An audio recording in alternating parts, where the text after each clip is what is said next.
साजो पेरन ते आए तेरी तो के नाग ते खादो आने में जो वतन ते वेलाए असा मनीनो यार कयो आने साजो पेर ते आए तेरी तो के नाग ते खादो आने में जो वतन ते वेलाए असा मनीनो यार कयो आने में जो वतन ते वेलाए असा मनीनो यार कयो आने वञी मल्हाए यारूं चाहे जेको पवारियूं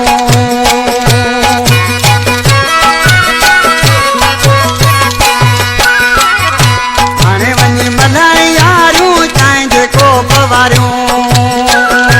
असां चयो ठहियो ते ठहियो हाणे वियो मुंहिंजो वचन ते लाए असां वञिनो यार कयो हाणे मुंहिंजो वचन ते वियो लाए असां वञिनो यार कयो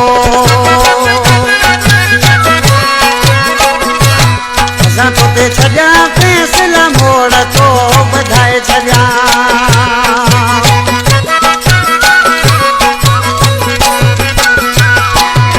तोते छॾिया फैसला मोड़ तो ॿधाए छॾिया असां अहिड़ो कदम तॾहिं खयो असां अहिड़ो कदम तॾहिं खयो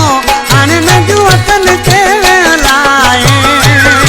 असां वञिनो यार कयो हाणे मुंहिंजो वतन ते वेलाए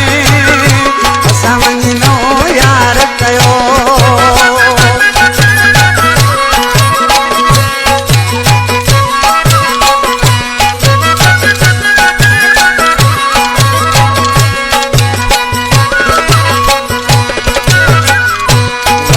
मरीजो तो न कदर क्यों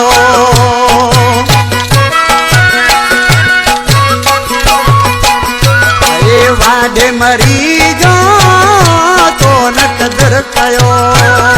केड़ा तुझो पलाट रहलो यो केड़ा तुझो पलाट रहलो यो हाणे मुंहिंजो वतन ते वेलाए असां वञिनो यार कयो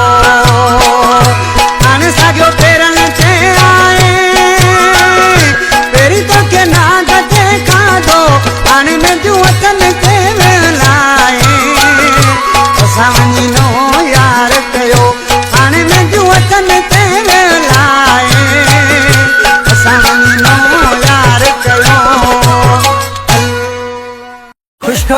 खुशखबरियत असां वटि शादी मंगणी तोहर सालगिरह ऐं ॿियनि ख़ुशियुनि जे मौक़े ते पंहिंजे मिटनि माइटनि ऐं दोस्तनि अज़ीज़नि जे नाले सां सहरा लाॾा असां खां ठहिरायो सिंध जे बहितरीन फनकारनि जी आवाज़ में उन सां गॾोगॾु